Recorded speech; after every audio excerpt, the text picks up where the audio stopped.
Muy buenas tardes.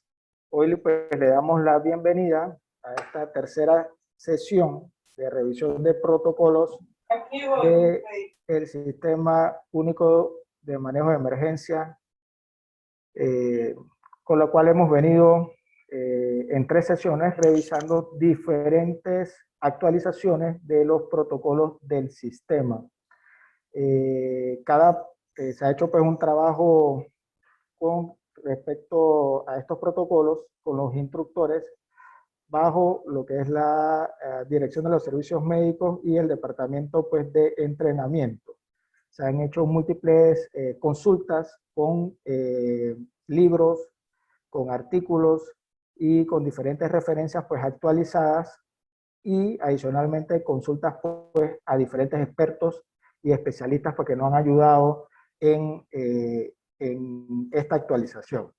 Hoy, pues, le damos las gracias a ustedes por estar presentes el día a esta sesión virtual y, bueno, vamos a dar inicio con lo que es la revisión del protocolo de trauma y del manejo del dolor, que con respecto, pues, a la última versión que teníamos del 2017, pues, hemos hecho algunos cambios y algunas variaciones.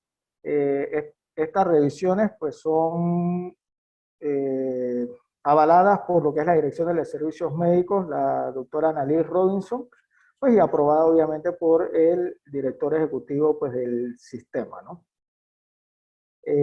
Como bien les mencioné, pues hemos utilizado en este caso de lo que es la revisión del protocolo de trauma, pues nos enfocamos más a todo lo que es ATLS, HTLS, ITLS y todo lo que tiene que ver con lo que es el Colegio Americano de Cirujanos y lo que es la ANAEM pues, a nivel prehospitalario.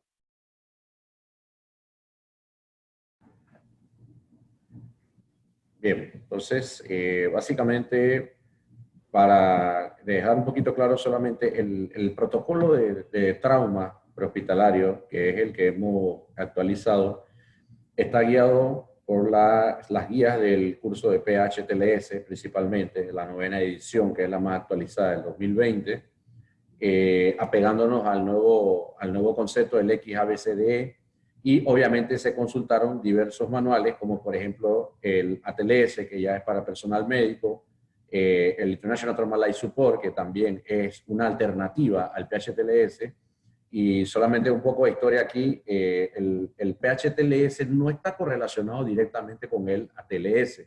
El ATLS es un curso que es meramente médico y ellos sacaron una versión del ATLS prehospitalaria conocida como International Trauma Life Support, que es el ITLS.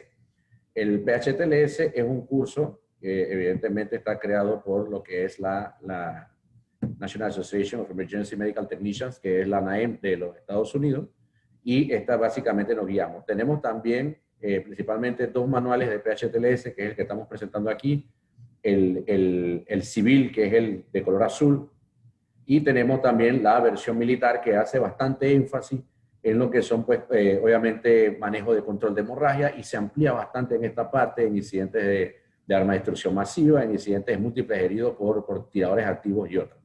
Entonces, simplemente para dejar claro pues, que estos son los diversos manuales que hay, y obviamente, como es medicina oficial ya avalada y ya es mediante curso, durante la exposición del protocolo de trauma no vamos a estar colocando abajo las guías, porque pues son estas básicamente. Sin embargo, con el protocolo del manejo del dolor, sí vamos a estar colocando muchas veces de dónde se originó la fuente, porque este sí tuvo que ser estudiado más ampliamente.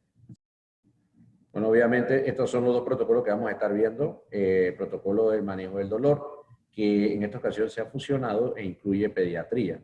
Es decir, un solo protocolo que incluye tanto las indicaciones para adultos como pediátricos.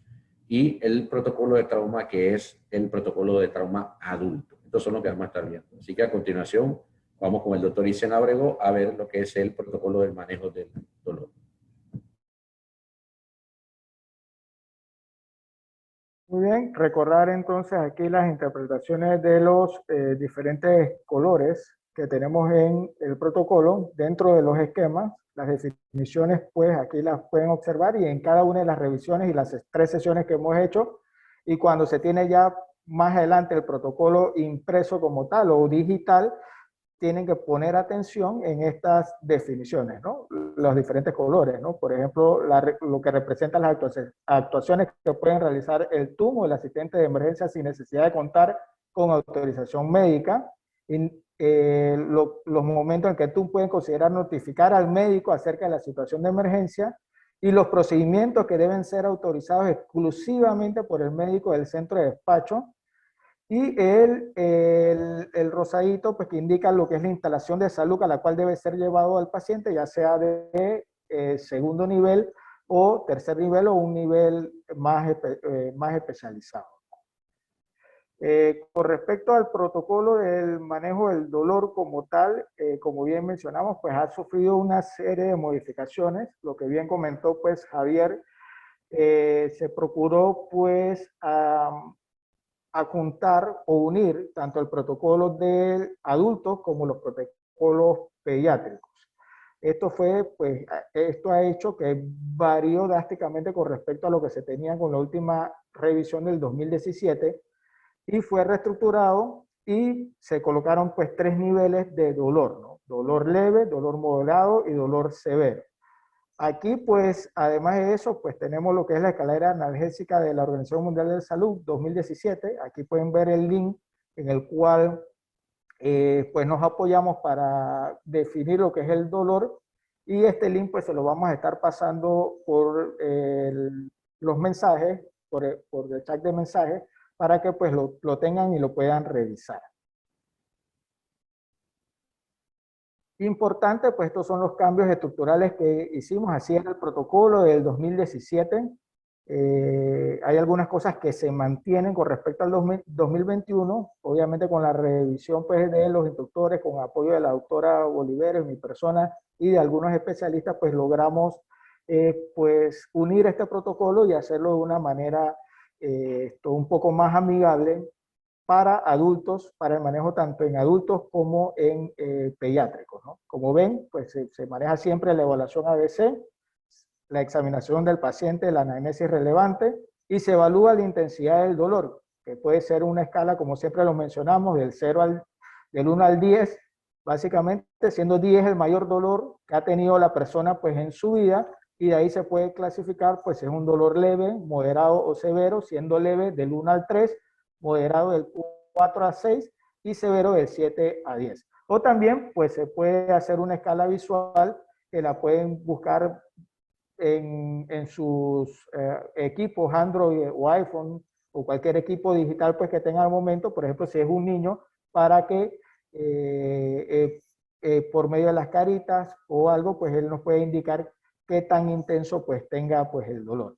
Obviamente, como es colocación de medicamentos, pues siempre hay que tener autorización médica para colocar la colocación de los medicamentos.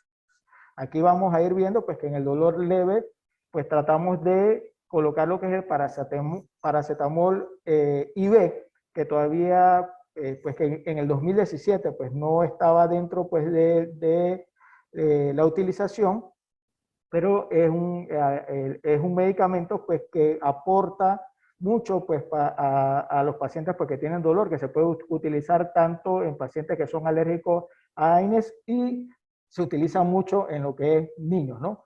Y se puede hacer combinaciones, por ejemplo, con tramal u otros medicamentos para ayudar al manejo del dolor del paciente. La utilización del diclofenaco sódico, vamos a hablar más adelante de esto. Y pues en el moderado, pues el uso del tramal, y en el severo, pues morfina, que todavía, pues en este caso todavía no mantenemos en el sistema, pero siempre se coloca porque pues si es un dolor grave o severo, muy intenso, pues es el medicamento que puede apoyarnos a mejorar el dolor y la condición pues al paciente. Otra cosa importante que se agregó pues en este protocolo de manejo del dolor son los coadyuvantes, ¿no? Que antes normalmente cuando se conversaba para pedir autorización con el médico, pues se agregaba de acuerdo a la autorización médica.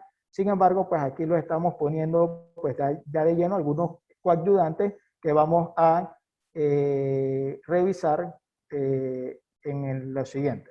Con respecto al dolor leve, pues una de las variaciones que se hizo con respecto al 2017 fue la dosis del diclofenaco de 50 miligramos a 75 miligramos intravenoso. Obviamente aquí siempre hay que verificar la ampolla que tenemos, ¿no? Si la ampolla de diclofenaco sódica debe decir para uso intravenoso o intramuscular, porque algunas ampollas de diclofenaco dicen uso intramuscular. Entonces siempre tenemos que verificar la ampolla que tenemos para ver qué vía vamos a utilizar, ¿ok?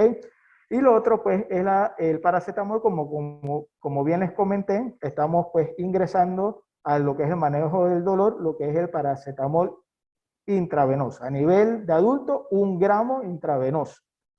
Y a nivel de pediatría, pues, se unificó lo que es la dosis del paracetamol, 10 miligramos por kilo dosis, cada 4 o 6 horas, ya sea vía oral, intravenosa o vía rectal.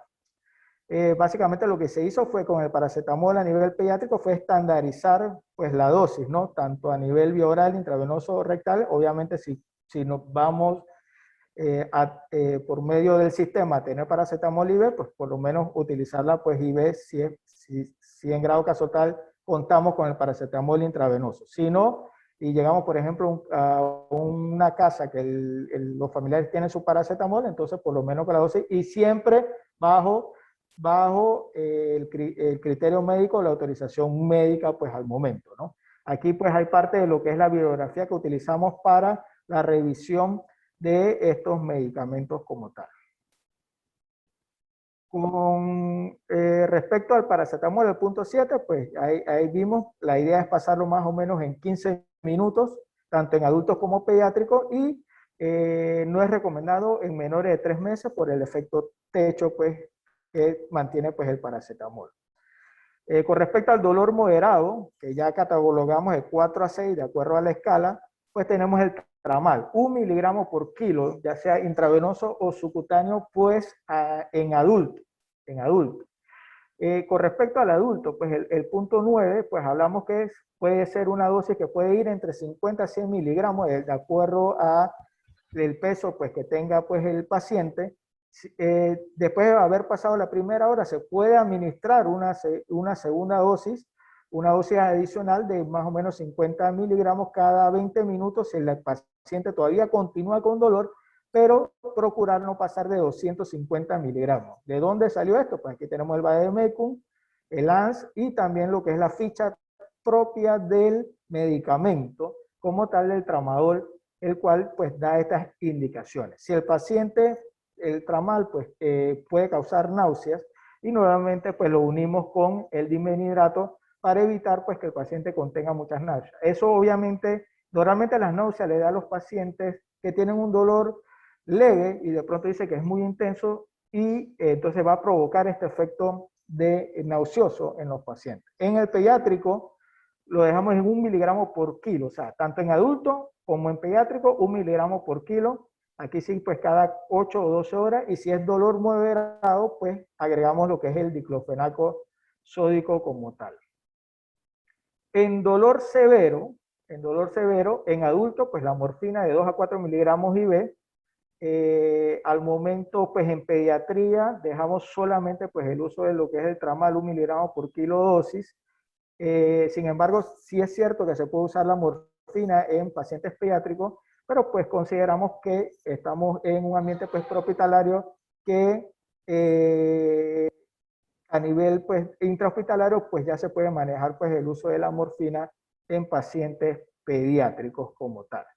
Ese es básicamente el cambio que se dio a nivel del manejo del dolor, tanto en adultos como pacientes pediátricos.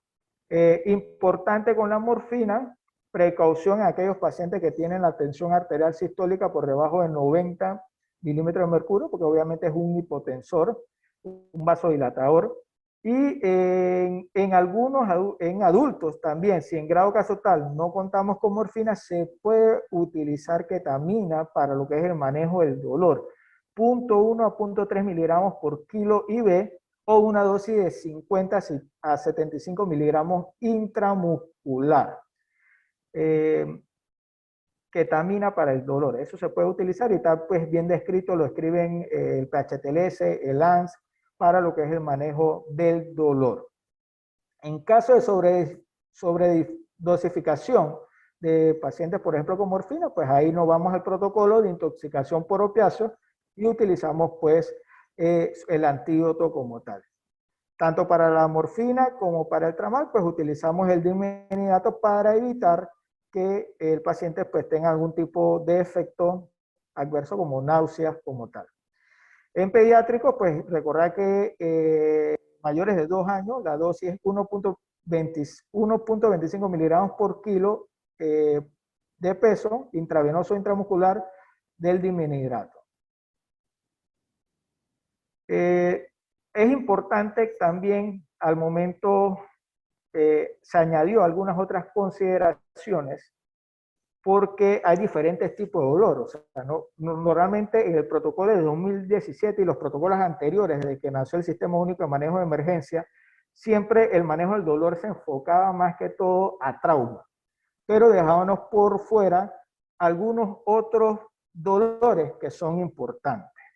Entonces, si tenemos un dolor de origen cardíaco, ahí nos vamos al protocolo de manejo de dolor torácico o subjetivo de isquemia como tal, y se maneja de esa forma como tal.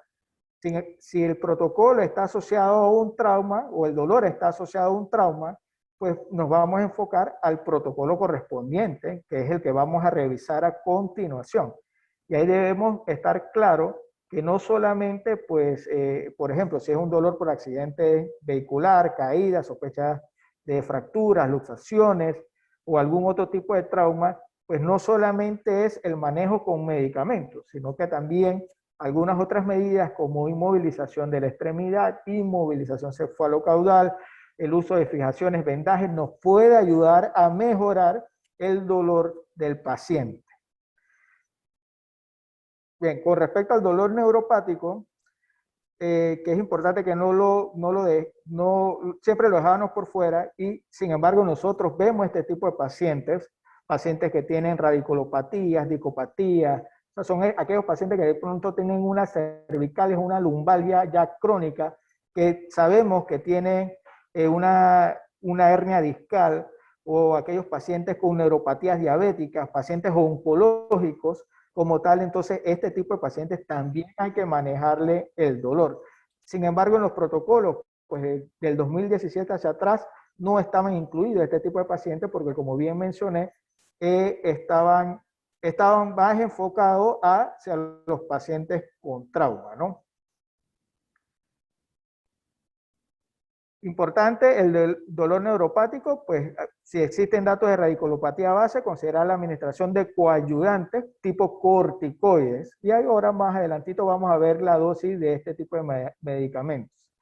Dolor nociceptivo, o sea, en aquellos pacientes quemados, quemaduras de tercero o cuarto grado, se puede administrar morfina. Si no contamos con morfina porque no la tenemos en el sistema al momento, pues utilizamos tramal tal y cual como lo describimos en las diapositivas anteriores. Con respecto al dolor abdominal, si es un dolor que conocemos que es un característico gastrointestinal como tal, pues se debe evitar lo que es la medicación a nivel prehospitalario y pues trasladarlo, si es necesario, hacia un centro médico, dependiendo pues del tipo de situación que encontremos, ya sea policlínica, hospital de segundo o tercer nivel como tal, y entonces para que se le hagan todos sus estudios pertinentes y ya el tratamiento y manejo como tal. Pero aquel dolor que es causado por un cólico renal, pues ese sí lo podemos manejar, pues ahí sí está indicado lo que es el manejo del dolor en estos pacientes. Estos pacientes inclusive pueden tener un dolor tan severo que pueden chocarse por el dolor como tal. Entonces este dolor hay que manejarlo, ¿no? Aquellos pacientes que siempre en los protocolos anteriores habíamos dejado por fuera y seguimos viendo, son aquellas crisis falsémicas, ¿no? Que están con mucho dolor. Aquellos pacientes pues se le debe manejar el dolor y se le debe pues pasar líquido. En este caso, destroza al 5% 500 cc. Lo recomendable en estos pacientes es destroza el agua al 5% o la solución salina media normal. Tratar de no hidratarlo con solución salina normal producto de que puede romper lo que es las células falciformes. Entonces, vamos a causar mayor daño pues al paciente en este sentido. Y lo otro que debemos sospechar, pues aquel paciente con anemia falciforme que tiene pues un dolor torácico, está con fiebre, con tos, hay que revisar si o sospechar de que tenga un síndrome torácico agudo, que es una causa pues bastante importante en estos pacientes y de hospitalización de estos pacientes. Inclusive el paciente se puede deteriorar y puede pues fallecer por este tipo de situaciones, ¿no? Se, importante, se contraindica el manejo del dolor con analgésicos opioides en aquellos pacientes con trauma craneoencefálico severo, ¿ok? Aquellos que tienen alteración del estado de conciencia, pues obviamente al colocarle opioides, pues vamos a disminuir más el estado de conciencia. Aquellos pacientes con depresión respiratoria, convulsiones o alergias a estos medicamentos, ¿no? El paciente que tiene enfermedad hepática, obviamente porque la morfina y estos medicamentos pues se metabolizan pues a nivel hepático. Aquel paciente que tenga hipotensión o shock también está contraindicado y no debe utilizarse lo que es AINES en aquellos pacientes con falla renal, falla hepática, asma bronquial, úlcera péptica o alergia conocida pues a estos órganos. Algunos fármacos coayudantes que agregamos a este protocolo, pues el uso de la dexametasona, 0.6 miligramos por kilo en niños o 0.25 a 5.4 miligramos IV en adultos. Y el diazepam, 0.1 a 0.2 miligramos por kilo en niños y de 5 a 10 miligramos IV en adultos. Dexametasona, como bien lo mencionábamos, en aquellos pacientes que estamos pensando en un dolor nociceptivo, ya sea por una radiculopatía o por una lumbalgia, una cervicalia, pues podemos coayudarnos pues, con la dexametasona. Si el paciente, pues adicional a eso, tiene un espasmo muscular, podemos utilizar el diazepam para hacer relajación del músculo como tal, o aquellos pacientes que, producto del dolor, están muy ansiosos, también podemos utilizar lo que es el diazepam. Todos estos, pues, son medicamentos que nos van a ayudar o coayudar a manejar el dolor adicional al paracetamol, los AINES, el tramal, la morfina o la ketamina como tal, y pues tratar de mejorar la situación del paciente. Al final hay que ser muy empático con este paciente. Yo siempre he dicho, ¿no? El único dolor que uno no siente es el dolor ajeno. O sea, si la persona te está diciendo que tiene dolor intenso, a pesar de que se vea bien, pues hay que creerle que tiene pues dolor al momento y manejarle el dolor de una forma adecuada como tal. En algún momento revisamos y lo quisimos dejar aquí pues en esta presentación el uso de la lidocaína. Pues la lidocaína se puede usar pues a nivel local, pero también se puede usar a nivel intravenoso. Inclusive hay estudios que hablan sobre el uso de la lidocaína pues en quemaduras y en algunos tipos de dolores crónicos e intensos o severos, pues se puede utilizar la lidocaína intravenosa. Sin embargo, todavía no la quisimos agregar directamente al protocolo porque pues necesitamos más evidencia que soporte pues el uso pues de la lidocaína pues intravenosa en estos pacientes para el manejo del dolor. Muy bien, en este momento pues lo dejamos con Keren Pérez, pues que nos va a ayudar con el siguiente protocolo. Buenas tardes a todos los presentes. Vamos a entrar en el protocolo de trauma adulto y vamos a dividirlo en dos partes. Vamos a empezar primero de que esta es una revisión que se hizo muy importante. Se hicieron muchos cambios con respecto a la versión 2017. Se rediseña todo lo que es el protocolo en sí. Y el tema de las consideraciones generales también se reduce en cuanto a los números. Aquí tenemos el protocolo que teníamos en el 2017 y el protocolo que tenemos ahora en el 2021. Esto lleva también los cambios que se hizo por parte de la NAEM en el PHTLS, Si ven, la misma estructura en sí cambiaron muchas cosas. Antes era solamente el ABCDE, ahora como todos, creo yo que la mayoría saben, dentro de lo que es el contexto se agregó la X, que es el control de la hemorragia, con el fin de, como le dice el PHTLS, cada glóbulo rojo es importante para todos nosotros. Entonces se hizo con ese contexto y ahora está iniciando con él. Vamos a desglosarlo poco a poco y vamos a verlo a continuación. Entonces tenemos inicialmente la seguridad y la evaluación de la escena es una de las constantes que toda la vida nos hemos tenido presente desde que estudiamos esto, desde que éramos voluntarios en las instituciones. Es una norma la seguridad de la escena. Si la escena es seguro, pues si no es seguro no podemos entrar, y como todo hay que hacer una evaluación de la escena para ver entonces cuál es la capacidad que tengo yo en ese momento y qué recursos vamos a necesitar. Entonces, si se torna hostil, pues obviamente es una escena que no podemos estar porque la seguridad de nosotros es primero. Si son incidentes con múltiples víctimas, se mantiene todavía, igual que en el protocolo 2017, utilizar el sistema de clasificación STAR, ¿ok? Este sistema clasifica o nos ayuda a ver 3 variantes, que es las ventilaciones, la parte de lo que es la circulación y el estado neurológico del paciente. En el 2017 se había incluido este sistema de triage STAR para unificar. Hay diferentes tipos de sistemas para clasificación de pacientes en un incidente con múltiples víctimas, pero quisimos estandarizar en que todos habláramos un mismo idioma a nivel del sistema, y llegamos al acuerdo de que íbamos a utilizar el sistema de triage STAR. ¿Okay? Entonces eso es con respecto a la consideración 1 y 2 de lo que es la seguridad y la evaluación de la escena. Por segundo punto, evaluar el estado de conciencia y control manual cervical. Este punto, dentro de su consideración, está el realizar la evaluación inicial. Es necesario siempre vigilar el manejo de la columna cervical del paciente y del estado de conciencia. Más adelante se va a hablar sobre el tema de lo que es la restricción de movimiento del paciente.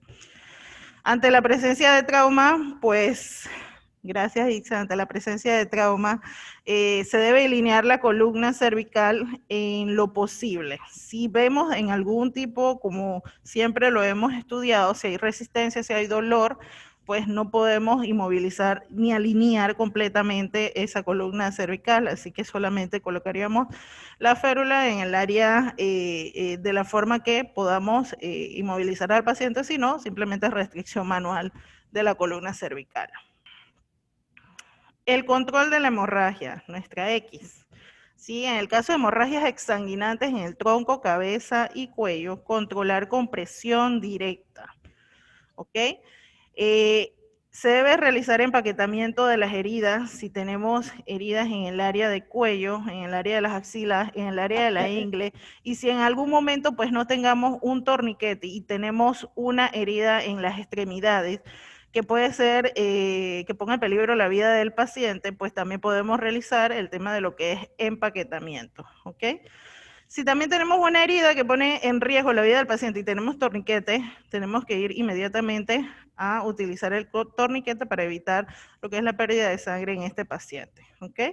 Se coloca tan proximal al área posible y se hace presión directa de empaquetamiento de la herida en caso de no contar con torniquete, como lo habíamos mencionado, ¿ok?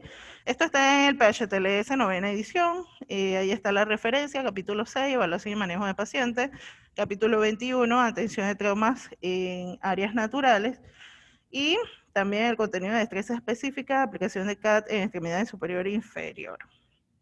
Esta es la referencia. La vía aérea, ya vimos lo que es la parte del control del sangrado. Recordemos siempre la norma, cada glóbulo rojo es importante para nosotros. Posteriormente a eso, entonces, verificamos la vía aérea. Si la vía aérea está comprometida, se debe despegar con métodos manuales y succionar en caso tal el paciente tenga algún tipo de secreciones. De no mantenerse permeable la vía aérea, utilizar dispositivos como cánula orofaringea para permeabilizar la vía aérea nasofaringea y en algún momento los supraglóticos o intubación endotraqueal, si así lo requiere el paciente. Agregamos la norma de intubar al paciente dentro de la ambulancia, excepto los pacientes atrapados y las ambulancias que están lejos de la escena. Quisimos ver el punto de guardar la privacidad del paciente. Recordemos que estamos en un tiempo en que todo y la calle, todos estamos expuestos a la grabación, al video, los medios de comunicación, y esto es un tema de que hay que cuidar la privacidad del paciente, como así mencionan la ley que tiene que ver con el tema de la protección del paciente. Entonces, en lugares donde el paciente está atrapado y tengamos que intubar, bueno, ahí lo tenemos que hacer. Eso excede a lo que es la norma. Y si la ambulancia está lejos de la escena, tenemos que estabilizar a nuestro paciente para entonces proceder hacia el área de la escena. Aquí tenemos el tema de lo que es para la intubación del paciente, la sedación y cómo vamos a administrar los medicamentos. La dosis de la ketamina se cambió, obviamente antes era de 2 a 3 miligramos por kilo, ahora se colocó la dosis de 1 a 2 miligramos por kilo, y lo que yo siempre le digo es que recuerden el 2. El 2 estaba en la dosis anterior, y en esta dosis actual también se mantiene el 2. O sea, el 2 es como que una forma de recordar que podemos utilizarla de 1 a 2 miligramos por kilo intravenoso o intraóseo. Posteriormente se puede colocar una dosis 1/3 del volumen de la primera dosis, si hubiera la necesidad de volver a intentar la intubación en este paciente, solamente 1/3 adicional. Posteriormente se recomienda el uso de midazolam, 0.1, 0.3 miligramos por kilo, no lo mantenemos ahorita mismo en el sistema. También se puede utilizar una dosis de 5 miligramos por kilo intramuscular, solamente que como es intramuscular el efecto va a tener, va a ser un poco tardío, de 3 a 5 minutos. Para analgesia, utilizar la dosis de 0.1 a 0.3 miligramos por kilo intravenoso, como la mencionó el doctor Ábrego, o 50 a 75 miligramos intramuscular. La dosis intramuscular se mantiene igual que el protocolo del 2017, solamente la que cambió la dosis de 0.1 a 0.3 miligramos por kilo en este nuevo protocolo. No se recomienda el uso de ketamina en trauma craneoencefálico. No se recomienda, antes se decía no usar el uso del tema de la ketamina en trauma craneoencefálico por los aumentos de la presión intracraneana. Ahora se usa el tema de no se recomienda porque hemos hecho las consultas y en algún momento, pues si se tiene que utilizar, se utiliza, obviamente manejando otros factores. La B, la evaluación de la ventilación. En caso de no poder mantener la ventilación eficaz, pues entonces tenemos que pensar en asegurar esa vía aérea. Se sugiere el uso de lo que son los dispositivos supraglóticos en caso tal.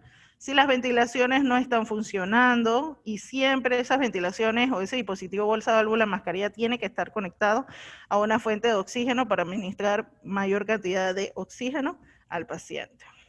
En presencia de neumotora simple con herida abierta, se coloca un envoltorio plástico estéril o gasa vaselinada sobre la herida, como lo menciona el PHTLS, para el efecto de válvula, y si también la herida está sangrando, pues no se acumule en esa área la sangre que está saliendo del paciente. En presencia de neumotora de tensión, realizar la descompresión torácica en el lado afectado, okay, colocar un catéter de gran calibre. Ellos mencionan 11 o 14, creo que muy pocas ambulancias pueden tener 11 o 14, quizás 16. Pero bueno, sería con el catéter de mayor calibre, ¿ok? En la línea media clavicular, segundo espacio intercostal sobre la tercera costilla, o en el quinto espacio intercostal sobre la línea axilar anterior, con un dispositivo que realiza el vacío. En este caso podría ser una jeringuilla. Solamente que se habla, igual que el PHTLS, un quinto espacio intercostal, que eso se agregó a este protocolo 2021. Quinto espacio intercostal sobre la línea axilar anterior. La C, ya vamos por nuestra C, realizar la evaluación del estado hemodinámico, de ser posible 2 accesos venosos periféricos con catéter número 14 o de un tamaño grande. Si no tenemos 14, pues 16, si no tenemos 16, pues 18, y si no, entonces el catéter que tengamos a disposición. Realizar lo que es el tema de la reanimación hipotensora, continua dependiendo de la presión sanguínea. Recordemos que tenemos que tener una presión por arriba de 90 milímetros de mercurio, que es la base que nosotros necesitamos en un momento dado en un paciente de trauma. Debe administrarse con extremo cuidado, obviamente, en pacientes que sufran trauma abdominal, torácico y quemadura. Pues puede que le pongamos demasiado, tengamos problemas, o pongamos poco, como en el tema de la quemadura, que se pone mayor cantidad de volumen. No realizar la reanimación hipotensiva en pacientes ancianos con secuelas de SB, hipertensión arterial o trauma craneoencefálico. Y sospechar siempre y descartar un taponamiento cardíaco por el tema de la presión arterial, si está baja. Signo de hemorragia interna, abdomen en tabla, dolor a la palpación, el abdomen anterior posterior, equimosis, disminución de los ruidos antiaéreos, entre los signos que ustedes conocen y que buscamos en un momento, y que pues en un momento dado buscamos cuando evaluamos un paciente con trauma. ¿Okay? En el caso de trauma craneoencefálico, se requiere líquidos, usar solución salina normal, lactato de Ringer, no se recomienda obviamente soluciones glucosadas, a menos que tenga una hipoglicemia el paciente. Y allí pues tenemos que entonces manejar el tema de la glicemia, no excederlo a 120, 160, la cantidad de destroza, ¿ok? La evisceración, no intente devolver los tejidos a la cavidad abdominal, cubrir con gasas estériles húmedas con solución salina y vendaje no opresivo, o sea, sería cubrir las vísceras con gasas estériles húmedas y colocar como un vendaje arriba, pero que no sea opresivo. El tema de la evisceración se incluyó en el área de la C, antes estaba en el área de la evaluación, en el 2017. Evaluación del déficit neurológico, siempre buscamos el tema de las pupilas, el Glasgow. Debemos descartar también hipoglicemia, que pudo haber sido la causante de que nuestro paciente pueda tener algún tipo de trauma, algún tipo de accidente. Siempre descartar la hipoglicemia, o sea que tenemos que ver el tema de la hipoglicemia también. La escala de coma de Glasgow, si es menor de 8, manejo avanzado de la vía aérea, menor o igual de 8, hay que ver la vía aérea, manejarla. Y considerar midazolam, la misma dosis, 0.1.3 miligramos por kilo intravenoso, o diazepam de 5 a 10 miligramos intravenoso en pacientes que estén combativos. ¿Ok? Entonces vamos a darle el paso a Javier para que termine con los demás. Bien, buenas tardes. Nada más refrescando un poquito, al final de la exposición de este protocolo, vamos a estar realizando entonces la jornada de preguntas, ¿no? De cualquier duda que haya quedado de ambos protocolos.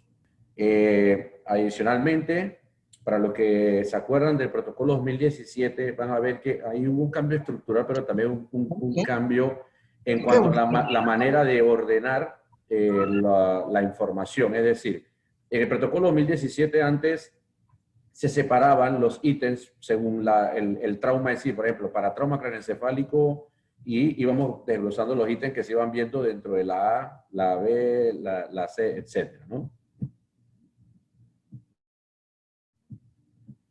Adicional también, eso que implicaba que a veces un solo, por ejemplo, el ítem de trauma craneoencefálico, de repente tenía cláusula 6, cláusula 22, cláusula 15, cláusula 30. Entonces era muy engorroso para la persona que leía el protocolo, estar pasando páginas y reconsultando nuevamente. Entonces, de esta manera se ordenó igual X, A, B, C, D, pero esta vez se están dando las informaciones relacionadas al trauma específico dentro de la letra donde se realiza el hallazgo.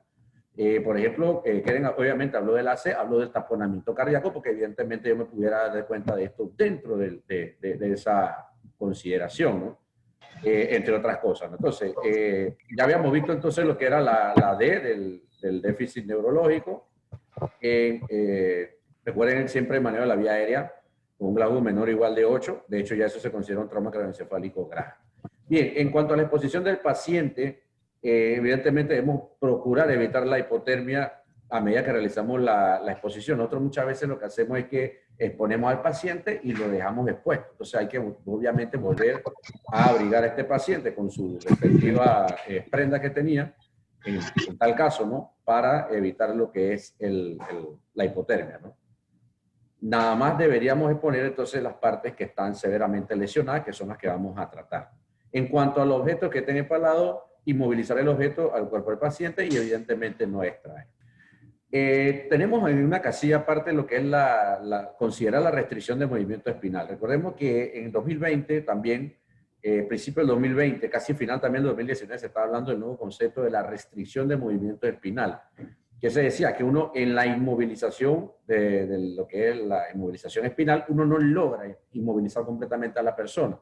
Entonces cambian el concepto un poquito a restricción. Pero esto no implica solamente un cambio de la palabra. La restricción es un concepto que está un poquito más, digámoslo así, menos estricto a la hora de inmovilizar al paciente. Es decir, ya no es exclusivamente necesario una férula espinal para poder inmovilizar a este paciente, sino que yo puedo inclusive utilizar la propia camilla de la ambulancia, entre otras cosas. Pero el objetivo de esta presentación no es hablar de la restricción. Sin embargo, sí lo tenemos como un punto aparte, ¿no? La colocación de los dispositivos para la restricción de movimiento espinal, ya sea la férula como tal, espinal, la camilla tipo cuchara, el KET u otros que tengamos a disposición, se debe realizar una vez se determina que el paciente requiere de estos dispositivos durante la evaluación primaria realizada en la escena. ¿Por qué esta parte? Porque yo puedo realizar la restricción en cualquier punto de todo el protocolo. Un ejemplo clásico es un paciente que esté prono, que evidentemente yo para evaluarlo lo tengo que poner en posición supina y en ese momento yo pudiera, si decidí que necesita la restricción de movimiento espinal, cuando lo coloco supino ya debe estar inmovilizado en la tabla. Entonces de esta manera se adelantó este ítem. Pero él no se debe meter entre las letras porque puede ser que en otro tipo de pacientes no sea necesario desde el inicio. En cuanto a la cláusula que tenemos para proteger obviamente la falta de comunicación, es a la hora de pedir autorización médica o informar al despacho, ¿no? Y estos puntos que aparecen realmente en todos los protocolos, que en ausencia de comunicación con el médico, informar al despacho del manejo de la situación, horas de los eventos, medicamentos utilizados y las maniobras invasivas que se han realizado. Y el punto 12, para nuestro puesto distante, es el protolé, en las áreas donde no haya cobertura de señal telefónica, ni vía radio, ni de ninguna clase, debe proceder con el protocolo adecuado a la situación, debe documentarlo y comunicarlo al médico del despacho en cuanto tenga comunicación viable para que ellos sepan más o menos lo que usted ha hecho. Bien, aquí colocamos también un ítem exclusivo para lo que son las lesiones osteomusculares, ¿no? Que es el punto 17. Aquí tenemos 3 observaciones en 3 diferentes entes grandes y preocupantes que nos pueden ralentizar a la hora de manejar el trauma. El primero es en caso de las fracturas o lesiones de tejido blando, que pueden estar presentes, casi siempre están presentes con nuestros pacientes politraumatizados. Vamos a inmovilizar la extremidad y verificar obviamente su pulso periférico. En la fractura expuesta vamos a limpiarla con abundante solución y cubrirla con gasas estériles. Recuerden, no van a introducir nada dentro de la estructura del cuerpo, pero es posible que durante la inmovilización pudiera ser que se introduzcan, por eso que primero deben de tratar de limpiar un poco esto, ¿no? ¿Qué inmovilizo primero? ¿La fractura de la pierna o la espalda? Bien, la espalda siempre va a ser la prioridad. Si usted consideró que el paciente requiere inmovilización de la columna espinal, usted tiene que inmovilizar primero la columna. Hay casos excepcionales que pudiera ser que no lo puedan hacer de esa manera, entonces ya eso queda a consideración de usted. Por ejemplo, una fractura de fémur muy desplazada, que es un paciente que le está dando bastante pelea y a la hora de controlarlo. Entonces, muchas veces estos pacientes, a veces, fijarle un poco la pierna manualmente ayuda un poquito para que usted lo pueda movilizar entonces en la tabla. El segundo ítem es para el síndrome de aplastamiento. En estos pacientes vamos a iniciar una infusión de solución salina normal a una velocidad de 1500 cc por hora, más o menos unos 25 cc por minuto. Es decir, es un fluido rápido, ¿no? Antes de ser liberada la extremidad. ¿Ve? ¿Por qué queremos hacer esto? Acuérdense que obviamente en el síndrome de aplastamiento, en la extremidad afectada, hay pérdida de muchas sustancias. Por ejemplo, se libera potasio, se libera mioglobina, cosa que cuando usted libere esa extremidad, ese es un cóctel que va a circular por todo el cuerpo que nos puede traer muchas cosas, como por ejemplo arritmias cardíacas. Entonces la idea es que este paciente ya tenga una hidratación previa para tratar de que el fenómeno no sea tan contundente, digámoslo así. En cuanto a los pacientes que han sufrido amputación, limpiar la zona con solución de lactato de Ringer, envolver obviamente en gas estéril, humedecida la parte amputada y colocarlo dentro de una bolsa de plástico o recipiente. Luego esta bolsa misma iría sobre otra bolsa que tenga hielo en la medida de lo posible. Con respecto al manejo del dolor de origen traumático, tenemos que también obviamente la mencionamos y dejamos obviamente la dosis de intubación endotraqueal, porque esta cláusula está casada con todo, ¿no? 1 a 2 miligramos por kilo intravenoso, y la dosis analgésica, porque ya hemos hablado de la ketamina, de 0.1 a 0.3 miligramos por kilo, y intravenoso, ¿no? En cuanto a analgesia como tal, que pudiera abarcar de 50 a 75 miligramos intramuscular. Se puede considerar la dosis adicional equivalente a un tercio de volumen, tal como ya lo explicó Keren, ¿no? O es de 5 miligramos a nivel intramuscular. También para la intubación podemos considerar dosis de midazolam y no está recomendado la analgesia con ketamina en cuanto a lo que sería el trauma craneoencefálico, por el posible aumento de la presión intracraneal, porque no está recomendado, salvo ciertas excepciones que siempre deben ustedes considerar con su médico. Esta era la parte de la ketamina. El punto 14, donde hablamos de la morfina, la dosis que ya conocemos de 2 a 4 miligramos hasta una dosis máxima de 15 miligramos. Y si no hay contraindicaciones, obviamente la podemos utilizar, y por supuesto el dimenhidrinato 50 miligramos en caso de que nuestro paciente presente efectos secundarios debido al uso de la morfina, que es un opiáceo. Debemos tener precaución también con la morfina. Recordemos que es un agente hipotensor, y estos pacientes que de por sí ya tienen la presión por debajo de 90 la sistólica, realmente incluso estaría contraindicado el uso de la morfina. Tenemos también como alternativa la realización o el uso del tramadol, a dosis de 1 miligramo por kilo, y también podríamos utilizar el dimenhidrinato en caso de los poco deseados efectos secundarios que conlleva el uso de estos medicamentos. Entonces, estos son los 3 considerados para la analgesia de origen traumático: morfina, ketamina y tramadol. Finalmente, entonces, tenemos el ítem de transportar al centro hospitalario. Como ustedes pueden apreciar, va a aparecer de último en el protocolo, pero no quiere decir que ustedes van a realizar todo eso para luego hacer el transporte. Muchas veces el transporte ya inició mientras se está dando el tratamiento en ruta, ¿no? Durante el transporte al centro hospitalario debemos monitorizar a nuestro paciente, obviamente conectando el monitor cardíaco, considerar nuestras infusiones periféricas y controlar los signos positivos de lesiones específicas, controlar los signos vitales y realizar al menos la escala de coma de Glasgow por lo menos 2 veces, tener un antes y un después en cuanto a la escala de coma de Glasgow. Y se coordina entonces el centro hospitalario con el médico para el centro más pertinente de este paciente.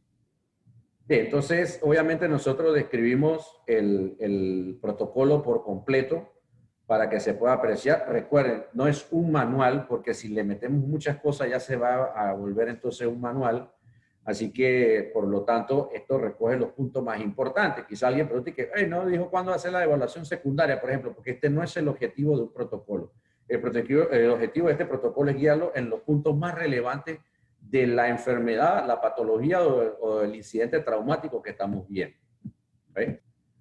Bien, entonces, con esto hemos culminado la presentación del protocolo de manejo del dolor, que, recordemos, abarca tanto adultos como pediátricos, y también hemos terminado con lo que es el protocolo de trauma adulto actualizado 2021, que coincide o adjunta las nuevas recomendaciones del Pre-Hospital Trauma Life Support en su 9ª versión, que es la versión 2020, y también pues hemos combinado ambos protocolos con la nueva versión, que es la 3ª versión del Advanced Medical Life Support, que es el AMLS, que es un curso también que abarca bastantes entes patológicos. Entonces, dejamos abierta la sesión para preguntas. Estoy viendo una aquí de Dauriceli Garay. Para contrarrestar los efectos secundarios del tramadol, la morfina, siempre debe ser Gravol como primera elección, porque también hay metoclopramida. ¿No serviría igual? Pregunta para Ibsen. Sí, definitivamente, pues el uso de metoclopramida, sí, se puede utilizar la metoclopramida, al igual que el dimenidato, que es lo que es el Gravol, ¿no? Solamente pues que en el sistema pues tratamos de utilizar el dimenidato o utilizar un solo de utilizar un solo medicamento pues a nivel de todos los protocolos, porque la metoclopramida tiene algunas contraindicaciones a nivel pediátrico, ¿no? Entonces, el dimenirato es un medicamento que se puede utilizar tanto en pediátricos, en niños, como en adultos, ¿no? Entonces, por eso tratamos de que el protocolo pues esté abarcando pues este medicamento tanto en adultos como pediátricos, pero sí, se puede utilizar la metoclopramida si no hay ninguna contraindicación, pues para la utilización, cuando utilizamos morfina o tramal en los pacientes para manejar el dolor, ¿no?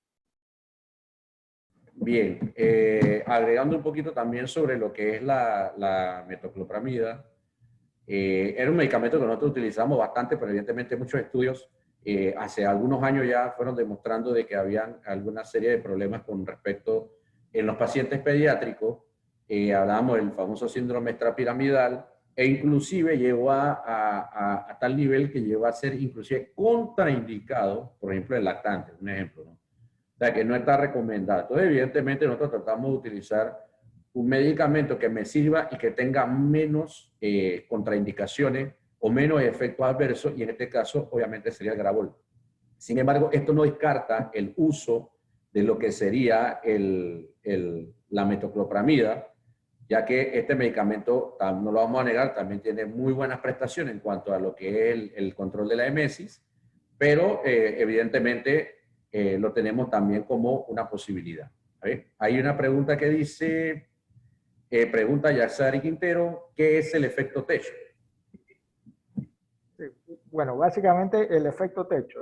Todos los medicamentos pues tienen de cierta forma pues un límite o una dosis donde después de esa dosis el medicamento, por más que tú le aumentes la cantidad de miligramos que le pongas al paciente, no vas a tener un aumento en el efecto.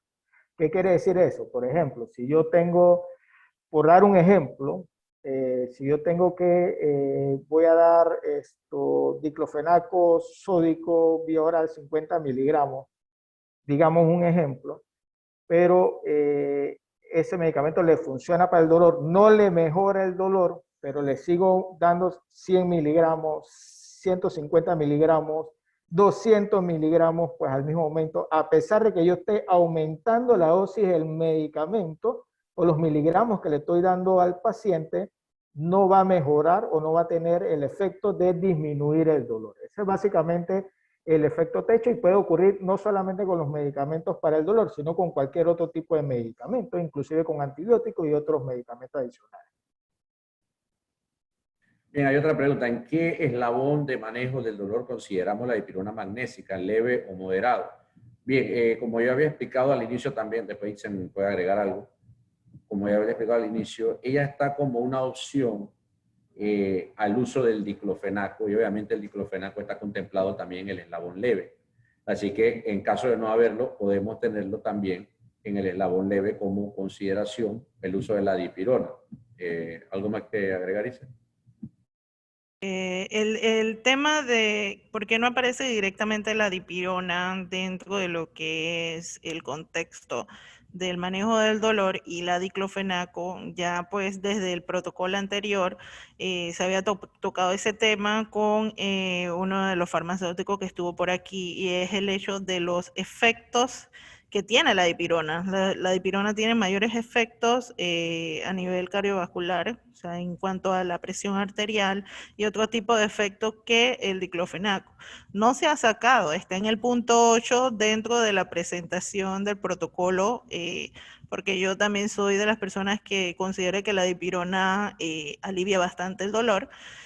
No se ha sacado, se mantiene, pero está como una segunda alternativa por el tema de los efectos que puede producir. Evidentemente también, por lo menos en cuanto al mismo protocolo en sí, el diclofenaco también aparece como una opción a nivel de lo que es el dolor moderado, que también aplicaría entonces el uso de la dipirona en ese eslabón. Es importante con respecto a lo del manejo del dolor, pues siempre apoyarse con el médico, porque realmente uno puede coayudarse con los medicamentos que tenemos pues al momento, ¿no? O sea, de pronto si uno tiene un dolor moderado, uno puede decir, vamos a colocarle tramal al paciente, que es el que tenemos en el protocolo, pero también adicional a eso vamos a colocarle paracetamol intravenoso. Entonces esa interacción o esos dos medicamentos que actúan por vías diferentes van a ayudar a manejar el dolor al paciente. Entonces es muy importante pues conversar con el médico que esté de turno en ese momento para entonces iniciar lo que es el manejo del dolor o agregar medicamentos o coayudantes como los corticoides o el diazepam, que es lo que tenemos pues a mano al momento. Bien, Franklin nos hace una pregunta, doctor Isen, eterna para nosotros, digámoslo así. Es una pregunta que va a aparecer siempre en el tema del manejo del dolor. Dice, buenas tardes, en cuanto al manejo del dolor de origen abdominal, he escuchado diferentes opiniones de que no se trata porque encubre al momento de la evaluación en el centro médico. Algunos compañeros indican que sí se trata y otros que no se trata. Y esto también se puede traducir en lo mismo, dentro del mismo hospital. Algunos dicen que sí, otros dicen que no. Y dice que pregunta eso porque es algo que ha anotado para tratar de despejar la duda. Sí, definitivamente es una pregunta bastante interesante y definitivamente hay dos corrientes, los que sí la manejan y los que no la manejan. Todo va a depender del centro de receptor en este tipo de casos. ¿Por qué? Porque normalmente pues el paciente que tú le vas a manejar el dolor es aquel centro hospitalario de pronto que tiene con qué descartar o cómo llegar al diagnóstico adecuado del paciente. Ejemplo, que tenga un ultrasonido, que tenga un CAT, que tenga una resonancia, ¿no? Porque en muchos casos, por ejemplo, si nosotros prehospitalariamente tenemos un dolor abdominal que estamos sospechando una apendicitis, pero o un dolor abdominal que es un fosilaca derecha, pero no está tan claro si es apendicitis o no, entonces de pronto no hay defensa, no hay rebote, pero estoy sospechando, pues lo voy a llevar a la policlínica, y la policlínica en este caso no tiene ultrasonido, y comenzamos a manejar el dolor. Cuando llega a la policlínica, el paciente ya no tiene dolor. Entonces, el médico que lo va a evaluar, que no tiene ultrasonido al momento, o que no tiene un CAT al momento, va a evaluarlo y el abdomen está hablando depresible, no hay defensa, no hay rebote, los laboratorios salen normal, la placa no hay niveles hidroaéreos, entonces a ese paciente probablemente le vamos a dar egreso, pero es que se manejó el dolor antes de. Entonces, esas son cositas que tenemos que tener pues claro pues al momento. Obviamente, si el paciente tiene un dolor demasiado intenso, pues ya hay en conversación y en toma de decisión en conjunta con el médico que se encuentra en el despacho, vamos a tomar la decisión si vamos a manejar el dolor o no vamos a manejar el dolor pues al momento. Bien, para agregar algo allí también, bueno, evidentemente el protocolo nosotros en cuanto al tema del dolor abdominal sí deja bastante claro que si se sospecha, por ejemplo, que el dolor es de origen renureteral, ¿no? Una litiasis ahí que nos está molestando, sí se va a manejar. Porque ya esto es más claro, digámoslo así, que en el ejemplo de la apendicitis. Obviamente también por consulta con el médico se pudiera dar el caso de que se dé analgesia, pero al momento la respuesta a esto es, todavía no hay manuales hoy en día que le digan a usted que se tiene que manejar todos los dolores abdominales, y por eso es que sigue este debate, Franklin, a nivel de todos los niveles. A nivel de enfermería, a nivel de médicos, a nivel de paramédicos, de que sí se debería manejar o no. Evidentemente, el dolor es algo que molesta mucho al paciente y que debería ser tratado y prestársele la debida atención. Por eso es que hemos creado este protocolo del dolor. Sin embargo, sí debemos tener presente que en casos pero muy puntuales, que se pueden dar ciertas situaciones donde pudiéramos enmascarar el dolor y que ocurra esto. Pero, vuelvo y repito, para eso debemos tener una estrecha comunicación con el médico. Si usted como paramédico siente que el paciente tiene demasiado dolor y que él merece, porque en realidad lo merece, una analgesia, siempre se puede consultar con el médico para tomar una buena decisión, y que el médico nuestro sepa también qué signos usted vio en su evaluación, ¿no?, del abdomen de ese paciente, para que sea por lo menos consignado antes de la analgesia y que se tenga por lo menos algo de evidencia.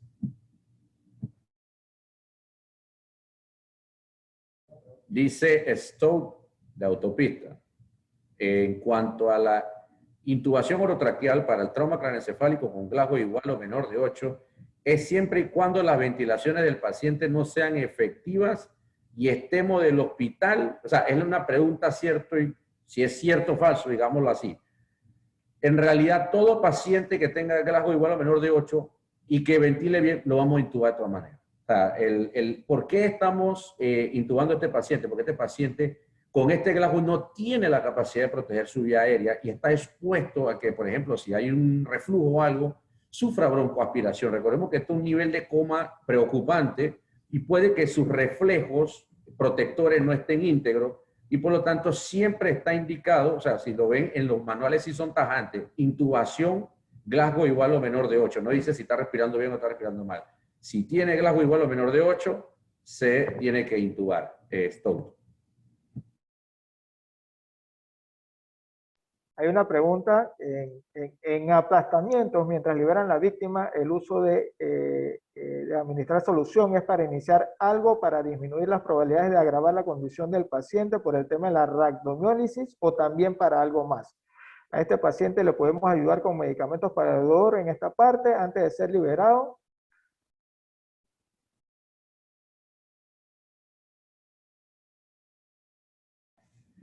Bien, correcto. Nosotros cuando estamos colocando las soluciones es para evitar todos los efectos que conllevan liberar la extremidad.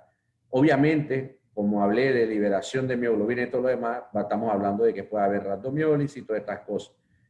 Uno de los enfoques terapéuticos de la rhabdomiólisis es precisamente una parte de la hidratación, más otros tipos de medicamentos. Por supuesto que al paciente se le puede ayudar con el dolor, siempre y cuando cumpla con los siguientes requisitos. El requisito número 1, que no esté hipotenso, que el paciente, pues, la otra, que no tenga una hemorragia activa, que ustedes no hayan controlado, porque este es un paciente que tiene riesgo de hacer un shock y de hipotensarse, obviamente, ¿no?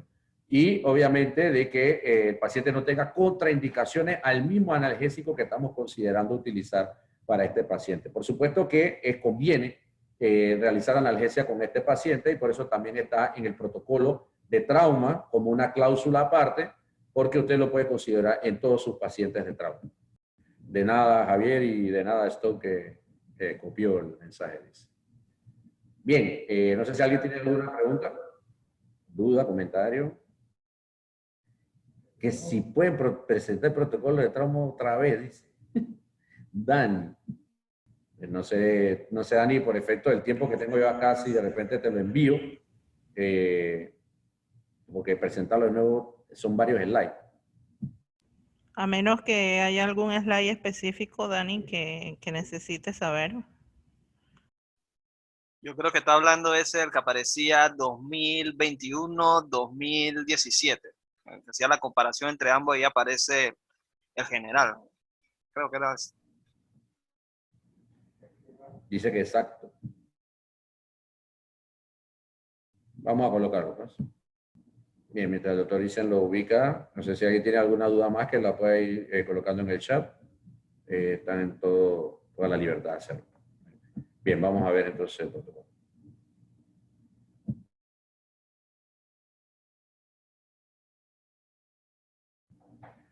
Bien, ahí está el protocolo, la comparación más que todo, ¿no?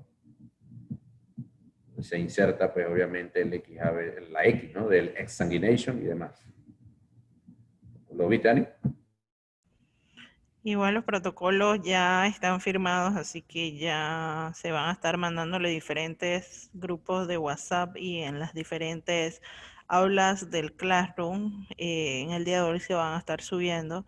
Los que no están dentro de ningún grupo de WhatsApp del SUME 911, con gusto se lo podemos, perdón, del SUME Prehospitalario, con gusto se lo podemos hacer llegar, pero van a tener la información.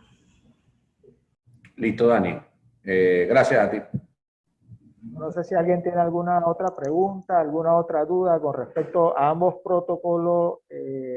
A ver, creo que hay, está mencionando Dani que hay un tema con el RCP, pero lo hablamos después con calma. Listo. Eso ya, bueno, hablando de paro cardiorrespiratorio en trauma, pues ya lo podemos ir hablando posteriormente, ¿no? Sí, acaba de salir algunas preguntas adicionales. Aníbal Villacorta. En hemotórax posterior que se sospecha además de lesión de la columna, ¿qué se recomienda para su tratamiento? Debido a la colocación supina para restringir el movimiento de la columna. Bien. Estas son las preguntas, Aníbal, que, bueno, no salen en los manuales.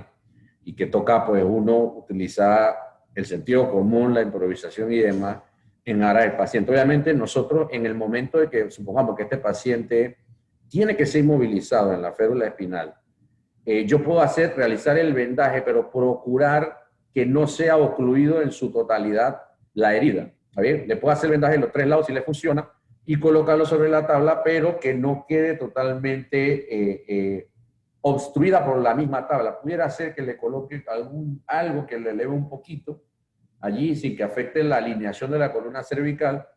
Ahora, si la herida está en todo el centro de la espalda, definitivamente no podemos hacer nada. La prioridad siempre, usted sabe que es la columna, y si obviamente, si esto va a afectar el desempeño o la vía aérea, que es una letra superior, cuando yo lo estoy movilizando, yo veo que esto me afecta, definitivamente las prioridades cambian y tengo que ver que la vía aérea o la B, que es la ventilación de este paciente, se me afectó y tengo que entonces corregirlo. Es decir, no podría, en ese caso específico, colocarlo en posición supina porque la posición supina me afecta catastróficamente a este paciente. Estas son una de las pocas excepciones donde yo tendría que invertir lo que nos enseña el manual.